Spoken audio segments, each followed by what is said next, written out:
Masuk dalam materi sejarah. Nah, sejarah tipografi dalam perjalanan desain dan gaya huruf Latin mulai diterapkan pada awal masa kejayaan Kerajaan Romawi. Kejayaan Kerajaan Romawi di abad pertama yang berhasil menaklukkan Yunani membawa peradaban baru dalam sejarah Barat dengan diadaptasikannya kesusastraan, kesenian, agama, serta alfabet lain yang dibawa dari Yunani.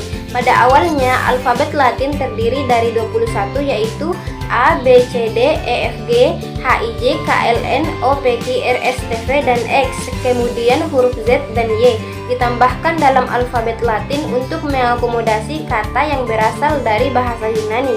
3 huruf tambahan J, U, dan W dimasukkan pada awal pertengahan sehingga jumlah keseluruhan alfabet Latin menjadi 26.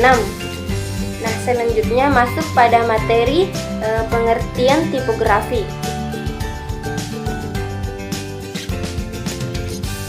Nah, adapun pengertian tipografi yaitu berasal dari bahasa Yunani.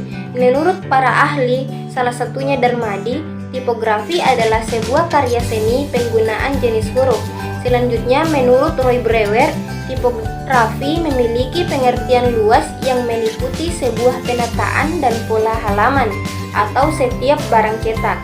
Nah, dapat disimpulkan bahwa tipografi adalah suatu ilmu dalam memilih dan menata huruf dengan pengaturan penyebaran ruang-ruang yang tersedia untuk menciptakan kesan tertentu sehingga dapat menolong pembaca untuk mendapatkan kenyamanan membaca semaksimal mungkin. Jadi itulah materi yang saya bawakan. Nah, selanjutnya pemaparan dari teman kelompok saya yakni Muhammad Zulkifli, Nur Fatima, dan Nur Islinda. Materi selanjutnya yaitu klasifikasi rupa huruf. Ada banyak macam-macam klasifikasi rupa huruf. Yang pertama, Old English atau tekstura.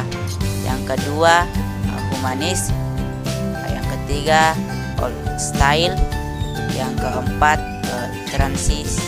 transisional. Yang kelima, Modern atau Tinon. Yang keenam, Slave Serif atau Egyptian rupa huruf serif. Yang ketujuh, sans serif. Yang kedelapan, display. Yang kesembilan, script dan kursif. Yang kesepuluh, roman. Yang kesebelas, script. Dan yang terakhir, miscellaneous.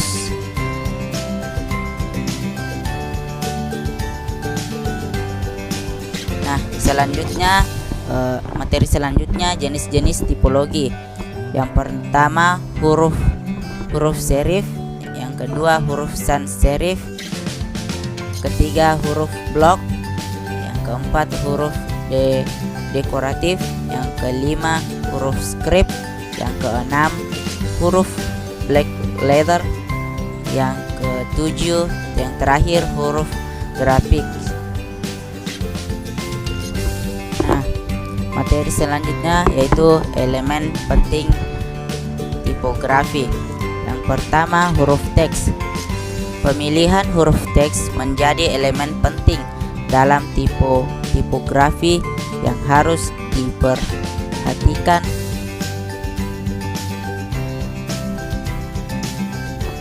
Nah, pembahasan selanjutnya yaitu elemen penting tipografi. Yang pertama, huruf teks. Pemilihan huruf teks menjadi elemen penting dalam tipografi yang harus diperhatikan. Usahakan untuk memilih huruf teks yang mudah dibaca dengan jenis font yang jelas. Yang kedua adalah huruf judul. Pemilihan huruf judul juga menjadi elemen penting dalam tipografi. Usahakan untuk memilih jenis font yang indah tetapi tetap bisa dibaca dengan mudah. Sekian, wassalamualaikum warahmatullahi wabarakatuh.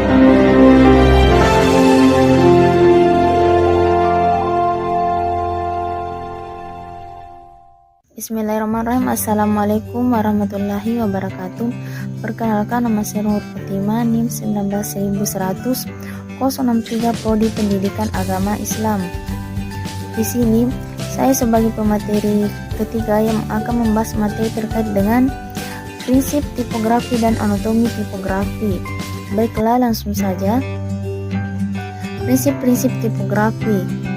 Pertama, prinsip keterbacaan tipografi, yaitu 1. Huruf kecil cenderung lebih baik tingkat keterbacaannya jika dibandingkan dengan huruf besar atau kapital. Kedua, huruf lurus atau standar cenderung lebih mudah untuk dibaca jika dibandingkan dengan huruf miring atau italis. Namun, jika kata huruf miring diapit oleh huruf reguler, maka tingkat keterbacaannya akan meningkat. Ketiga, kontras warna cenderung membantu tingkat keterbacaan. Namun, jika kontras warna berlebihan, maka akan membuat mata menjadi cepat lelah. Keempat, teks gelap pada background terang cenderung lebih mudah untuk dibaca jika dibandingkan dengan teks terang di atas background gelap. Kelima, warna abu tua di atas krem merupakan kombinasi warna yang memiliki keterbacaan yang paling baik dan sekaligus nyaman. Prinsip estetis tipografi yaitu 1. Batasi penggunaan typeface dalam satu halaman atau desain. 2 jenis typeface biasanya sudah cukup, 1 untuk judul dan 1 untuk halaman. Kedua, batasi penggunaan warna, 1 untuk judul dan 1 untuk isi. Ketiga, gunakan ukuran atau weight yang berbeda untuk memaksimalkan kontras dan keindahan tipografi. Keempat, gunakan ukuran yang konsisten untuk setiap set teks yang berbeda. Kelima, berikan data spacing untuk font yang berukuran lebih kecil dan kurangi letter spacing untuk font yang berukuran besar. Keenam, pastikan length height dan jarak antar spasi berbeda jauh, terutama jika length height dibuat menjadi lebih renggang.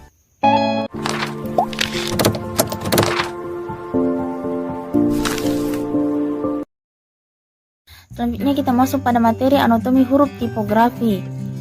Setiap huruf dalam sebuah alfabet memiliki keunikan fisik yang menyebabkan kita dapat membedakan antara huruf M dengan P atau antara huruf C dengan Q. Keunikan tersebut disebabkan karena cara mata kita melihat korelasi komponen visual yang satu dengan yang lain. Sekelompok pakar psikolog dari Jerman dan Austria pada tahun 1900 memformulasikan sebuah teori yang dikenal dengan teori Gestalt, di mana teori Gestalt ini berbasis pada pattern seeking dalam perilaku manusia. Setiap bagian dari sebuah gambar dapat dievaluasi atau dianalisis sebagai komponen yang berbeda. Nah, salah satu hukum persepsi dari teori ini membuktikan bahwasanya untuk mengenali atau membaca sebuah gambar diperlukan adanya kontras dengan ruang positif yang disebut dengan figur, sedangkan ruang yang negatif yang disebut dengan ground. Kemudian klasifikasi huruf berdasarkan bentuk rupanya dapat kita lihat seperti pada kata anatomi yang digarisbawahi tersebut disebut dengan serif atau huruf yang berkait dengan ciri memiliki siripan di ujungnya. Selain membantu keterbacaan, juga memudahkan saat huruf dilukis di batu, memiliki terminal dan sifatnya formal, elegan, mewah, dan anggun. Contoh lainnya dapat kita temukan pada huruf Times New Roman, Garamond, dan MS serif. Kemudian, tulisan letters yang digarisbawahi tersebut disebut dengan sans serif atau huruf yang berkait dengan ciri tanpa serif atau sirip, dan ketebalannya hampir sama atau sama, dan pesan yang ditimbulkan yaitu kokoh, kuat, kekar, dan stabil, sangat mudah untuk dibaca, dan bersifat kurang formal dan sederhana. Contohnya dapat kita lihat pada huruf Arial, Evangrid, dan MS sans serif. Kemudian tulisan of dan the yang dilingkari merah tersebut disebut dengan scribe, di mana scribe menyerupai goresan tangan yang dikerjakan dengan menggunakan pensil, pulpen, maupun kuas yang biasanya miring ke kanan. Dan yang terkait seperti tulisan tangan atau tulisan tegak bersambung yang sifatnya anggun, eksklusif, romantis, tradisional, dan sulit dibaca jika terlalu kecil dan banyak. Contohnya dapat kita lihat pada huruf Shelley Allegro, Bradley Hen, dan Lucida. Lebih sawab. Sekian dan terima kasih. Mohon maaf bila ada hal yang kurang berkenan. Saya akhiri dengan ucapan wassalamualaikum warahmatullahi wabarakatuh.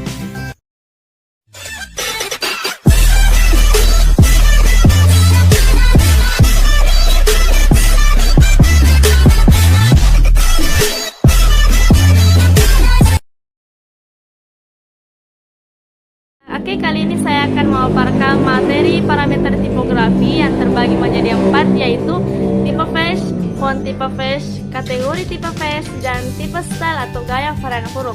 Oke, langsung saja. Yang pertama, tipe face. Tipe face adalah kumpulan huruf yang memiliki desain dan tampilan visual yang sama, meskipun setiap huruf memiliki wujud yang berbeda, mulai dari A sampai Z.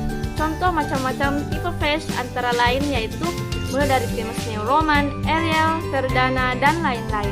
Oke, yang kedua, tipe font atau font. Satu dari set bentuk huruf dalam rupa, ukuran, dan gaya khusus berdasarkan desain tipe face yang sama. Istilah ini sering tertukar dengan tipe font dan tipe face. Oke, yang ketiga, tipe face. Kategori tipe face adalah yaitu terbagi menjadi beberapa, mulai dari serif, sans serif, strips, monospace, display, dan lain-lain. Oke, yang keempat, tipe style atau gaya varian huruf berdasarkan parameter yang dapat digunakan untuk memodifikasi gaya tampilan dari suatu tipe face. Berikut ini adalah beberapa parameter tipe style yang dapat dimodifikasi, mulai dari weak, width, and angel. Oke, kita akan lanjut ke slide selanjutnya, yaitu pemformatan tipografi atau formatting.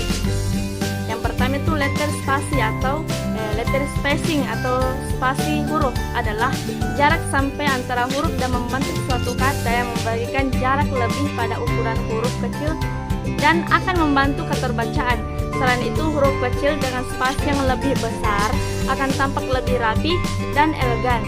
Oke, yang kedua, like height atau jarak antara kalimat dalam satu paragraf atau jarak atas bawah. Ada alasan mengapa kebanyakan standarisasi penulisan karya ilmiah mewajibkan penyusunan untuk menggunakan setidaknya line height itu 1,5 hingga 2 karena akan meningkatkan keterbacaannya. Oke, yang ketiga, ukuran huruf berdasarkan konteks antara suatu teks dengan lainnya, misalnya teks isi dan teks judul. Salah satu kesalahan yang sering terjadi pada tipografi desain adalah kurangnya perbedaan ukuran antara teks dan judul. Oke, yang keempat, capitalization atau huruf kapital dan huruf kecil yang sudah biasa dipergunakan secara berkala. Tentunya capitalization juga dapat memberikan kesan berbeda. Huruf kecil cenderung memberikan kesan kasual, friendly, santai, dan ringan, sementara huruf kapital tampak lebih formal dan serius. Oke, yang kelima, paragraph spacing, yaitu jarak antara paragraf. Hal ini terutama harus diperhatikan jika line height yang kita ubah menjadi lebih renggang, pastinya spasi paragraf tetap lebih lebar dan live spacing. Oke, sekian dan terima kasih. Semoga bermanfaat. Wassalamualaikum warahmatullahi wabarakatuh.